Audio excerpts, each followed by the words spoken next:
আসসালামু আলাইকুম। আজকে আমরা দেখব হোয়াইট পেস্ট পদ্ধতিতে ব্লক প্রিন্ট করার নিয়ম। আমরা জানি ২ টা পদ্ধতিতে ব্লক প্রিন্ট করা হয়। একটা হচ্ছে ডিপ কালার কাপড়, আরেকটা হচ্ছে হালকা কালার কাপড়। তো হালকা কালার কাপড়ে হচ্ছে আমরা নিউটেক্স পদ্ধতি ব্যবহার করব এবং ডিপ কালার যেটা গাঢ় কালার কাপড় সেটা হচ্ছে হোয়াইট পেস্ট পদ্ধতি ব্যবহার করব। গাঢ় কালার বলতে লাল, নীল, সবুজ, হলুদ, তারপরে এই যে জাম কালার, এগুলো হচ্ছে গাঢ় কালার কাপড়। তো আমরা এখন হোয়াইট পেস্ট পদ্ধতি কিভাবে করব সেটা দেখব। এর আগের ভিডিওতে আমরা নিউটেক্স পেস্টটা দেখিয়েছি।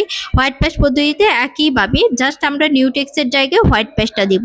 তো হোয়াইট পেস্ট দিব হচ্ছে ৮ চা চামচ, তারপরে হচ্ছে বাইন্ডার দিব ৪ চা চামচ, এনকে ২ চা চামচ, তারপরে এপ্রিটন ১ চা চামচ, বাকিগুলো হাফ চা চামচ। সেম আগের মতো হবে, জাস্ট নিউটেক্সের জায়গায় আমরা এখানে হোয়াইট পেস্ট দিব। ব্লক প্রিন্ট দুটা পদ্ধতিতে করা যায়, একটা হচ্ছে হোয়াইট পেস্ট পদ্ধতি, একটা হচ্ছে নিউটেক্স পদ্ধতি। আজকে আমি হোয়াইট পেস্ট পদ্ধতিটা আপনাদের সাথে দেখাবো এবং হোয়াইট পেস্টটা কেন নিচ্ছি, কি কারণে, সেটাও আপনাদের সাথে শেয়ার করব। প্রথমেই হচ্ছে এখানে ৮ চা চামচ আমি হোয়াইট পেস্ট নিয়েছি, তার মধ্যে আমি অন্যান্য কেমিক্যালগুলো অ্যাড করব। তারপর হচ্ছে এখানে আমি বাইন্ডার নিব হচ্ছে আমি ৪ চা চামচ। আর আমি যে সিরিয়ালে আপনাদেরকে কেমিক্যালের নামগুলো বলছি সেই সিরিয়ালে হচ্ছে আপনারা কেমিক্যালের নামগুলো মুখস্থ করবেন, তাহলে হচ্ছে আপনাদের জন্য সহজ হয়ে যাবে। এখন হচ্ছে আমি এনকে দিব ২ চা চামচ।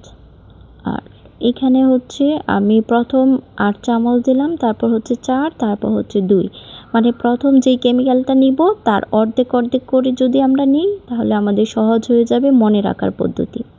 আর এখানে আমি এখন এপ্রিটনটা দিব ১ চা চামচ। মানে আমার সিরিয়ালে যদি আমি মুখস্থ করি হোয়াইট পেস্ট, তারপর হচ্ছে বাইন্ডার, তারপর এনকে, তারপর হচ্ছে এপ্রিটন, তাহলে আমি যতটুকু নিব হচ্ছে হোয়াইট পেস্ট তার অর্ধেক দিব আমি বাইন্ডার, তার অর্ধেক দিব হচ্ছে এনকে, তার অর্ধেক দিব এপ্রিটন। এই চারটা আমাকে ভালো করে মিক্সড করে নিতে হবে। এই চারটা দেওয়ার পর আমি বাকি কেমিক্যালগুলো দিব। আর যদি আমি সুতি কাপড়ে ব্লক প্রিন্ট করি তাহলে আমার এই চারটা দিয়েই হয়ে যাবে। এর সাথে আমি একটু অক্সেল দিতে পারি, তবে আমরা যদি শুধু সুতি কাপড়ে করি তাহলে একটু দিয়ে আমাদের হয়ে যাবে, দিলে ভালো, না দিলে আমাদের রং উঠবে না। আচ্ছা, এখানে হচ্ছে আমি এপ্রিটনের অর্ধেক দিব অক্সেল, মানে হাফ চা চামচ। অক্সেলটা কি করি, আমি যদি সিল্ক কাপড়ে করি তাহলে অক্সেলটা দিলে আমার জন্য ভালো হয়। কাপড়ের বুননের ভিতরে হচ্ছে আমাদের রংটাকে নিয়ে যাবে অক্সেলটা। আচ্ছা, এটা হচ্ছে সিসিএলটা কাপড়ে হচ্ছে গ্লেজ বাড়ায়, এটাও আমি হাফ চা চামচ দেব। যদি আমার পরিমাণে বেশি লাগে তখন আমি বেশি পরিমাণে যদি হোয়াইট পেস্ট দিই সেই অনুপাতেই হচ্ছে আমার কেমিক্যালটা হবে। আমি যদি এখানে বেশি পরিমাণে নিই তাহলে মগ দিয়ে হয়তো বা আমরা দিব, আরও বেশি পরিমাণে নিলে হয়তো বা আমরা আরও বড় কিছু দিয়ে নিব। আমি এখানে হচ্ছে সফটনার দিচ্ছি, এটা কেমিক্যালটাকে একদম সফট করে নেয় এবং কাপড়ের সাথে খুব সহজে মিশে যায়। এটাও দেব হাফ চা চামচ। এতটুকু দিলে আমাদের জন্য যথেষ্ট। আরেকটা আমরা অ্যাড করতে পারি, সেটা হচ্ছে নাইলন ফিক্সার। সেটা দিলে আরও বেশি ফিক্সড হয় আর সেটার দামটা অনেকটা বেশি, সেটা ১ ফোঁটা পরিমাণ দিলেই আমাদের হয়ে যায়। তো এটা আমি অ্যাড করি নাই, আপনারা না অ্যাড করলেও চলবে। এখন হচ্ছে আমরা অ্যাক্রামিন দিব। অ্যাক্রামিন হচ্ছে বিভিন্ন কালার, যেটা আমরা কালার মিক্সড করি। এটা যদি আমরা শুধু কাপড়ে ব্যবহার করি তাহলে আমাদের কালার উঠে যাবে, সেই জন্য হচ্ছে আমাদের কেমিক্যালটা তৈরি করা। তো কেমিক্যাল যদি আমি বেশি পরিমাণ তৈরি করে নিই তখন হচ্ছে আমি আলাদা করে বিভিন্ন কালার ব্যবহার করতে পারবো। তো যেহেতু আমি একটা শুধুমাত্র সিঙ্গেল কামিজ করব, অনেকে আমাকে জিজ্ঞেস করেন কতটুকু কেমিক্যাল নিব, তো আমরা ৮ চা চামচ দিয়ে যে অনুপাতে বাকিগুলো নিলাম সেটা দিলে আমাদের একটা সিঙ্গেল কামিজ ২টা কালারই সুন্দর করে হয়ে যাবে। তো এখানে আমি কালার অ্যাড করছি, আর কালারটা আমরা সামান্য পরিমাণ করে একটু করে অ্যাড করব। এখানে হচ্ছে আমি একটু মিষ্টি কালারটা তৈরি করব, তার জন্য গোলাপির সাথে আমি একটু লাল কালারটা নিয়ে নিচ্ছি। তো ভালো করে আমরা একটু কালার যেন বেশি না হয় সেজন্য একটু করে নেব। আর হোয়াইট পেস্ট দিয়ে যেহেতু আমি এটা করছি সেই জন্য আমাদেরকে কালারটা একটু বেশি পরিমাণ লাগবে। নিউটেক্সে খুবই অল্প পরিমাণে কালার হয়, আর এখানে আমরা জানি লাল এবং নীল যোগ করলে হচ্ছে একটু বেগুনি হয়, আর আমি এটা বেগুনি কালার করব।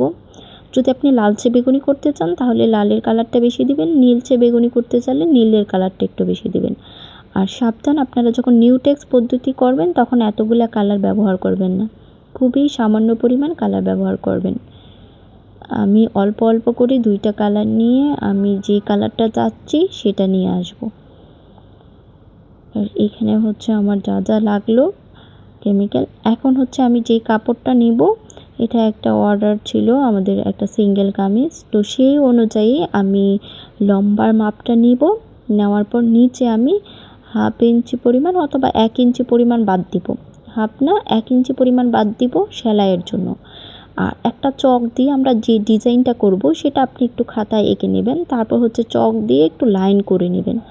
আর কাপড়ে ব্লক করার আগে আপনি অবশ্যই কাপড়টা যদি কোঁচকানো থাকে তাহলে আয়রন করে নেবেন, কারণ যদি কোনো ভাঁজের মধ্যে আমাদের ডাইস পড়ে তখন হচ্ছে আমাদের সেই ডাইসটাতে একটা ভাঁজ পড়ে যায়, তখন এটা দেখতে ভালো হয় না, মনে হয় ভুল হয়েছে কাজের। আচ্ছা, এটার জন্য আমরা একটা ট্রে নিব কালার নেওয়ার জন্য।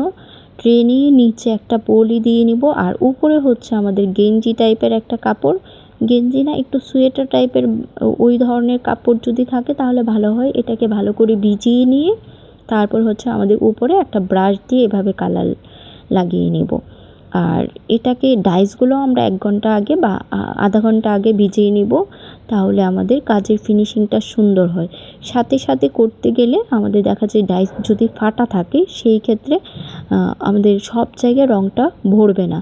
তো যদি একটু ছোট ছোট ফাটা থাকে সেটা হচ্ছে আমরা ভিজিয়ে নিলে ফাটাগুলো বন্ধ হয়ে যায় এবং রঙটা খুব সুন্দরভাবে বসে।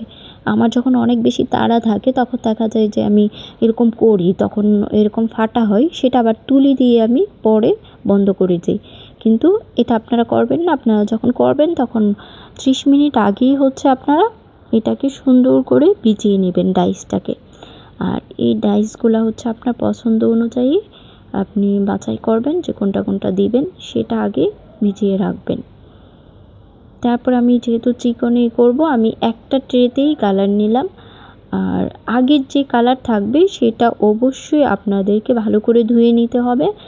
আর হচ্ছে আপনারা যে আমি কম্বলটা নিলাম যেখানে কালারটা দিলাম সেই কম্বলটা আপনাদের অনেক বেশি ভিজাও থাকা যাবে না, আবার অনেক শুকনো থাকা যাবে না, যেটা এরকম ভিজা থাকবে যে আপনি হাতে ধরলে পানিটা আপনার হাতে না লাগে, এরকমভাবে আপনি ভিজিয়ে তারপরে কাজটা করবেন। আর ডাইসগুলো ভিজিয়ে রাখবেন। ভিজানোর পর হচ্ছে আপনি অবশ্যই ডাইসটাকে ভালো করে মুছে পানি পরিষ্কার করে তারপরে হচ্ছে ডাইসের রং লাগাবেন। আর রংটা যখন আমরা ডাইসে লাগাবো তখন আলতোভাবে লাগাবো, আর যখন হচ্ছে কাপড়ে দিব তখন হচ্ছে আমরা ভালো করে চাপ দিয়ে কাপড়ে তারপরে বসাবো। তো এইভাবে হচ্ছে আমরা ডাইসে কালার লাগিয়ে তারপর হচ্ছে ব্লক প্রিন্ট করব। এখানে আমরা জানি যে হালকা কালার কাপড়ের জন্য হচ্ছে আমরা নিউটেক্স পেস্ট, আর গাঢ় কালার কাপড়ের জন্য আমরা হোয়াইট পেস্ট ব্যবহার করি। তাহলে এইখানে কেন আমরা হালকা কালার কাপড়, তাহলে কেন আমরা হোয়াইট পেস্ট ব্যবহার করছি? এর একটা কারণ হচ্ছে আমি যে মিষ্টি কালারটা ব্যবহার করছি সেটা কাপড়ের কালার থেকে আরও বেশি হালকা। তো নিচে যে কালারটা থাকবে তার থেকে হালকা কালার যদি আমি ব্যবহার করি তাহলে হচ্ছে আমরা হোয়াইট পেস্টটা ব্যবহার করব। আর সেই ক্ষেত্রে হচ্ছে হালকা কালার যদি হয় হোয়াইট পেস্টটা আমরা অল্প পরিমাণ দিয়ে পাতলা করেও করতে পারি। আর এটা হচ্ছে আমরা পাতলা করব এনকে দিয়ে, সেটা নিয়ে আপনাদের সাথে আরেকটা বিস্তারিত ভিডিও বানাবো যে কোন কেমিক্যালের কি কাজ সেটা আপনাদের সাথে শেয়ার করব। আর এখানে যে আমি বেগুনি কালারটা ব্যবহার করছি সেটার জন্য আমার নিউটেক্স পেস্ট হলেই হতো, কিন্তু আমি যেহেতু অল্প পরিমাণে একটা 1 পিসের জন্য করব সেজন্য আমি একই কেমিক্যাল দিয়ে 1 পিসটা শেষ করেছি।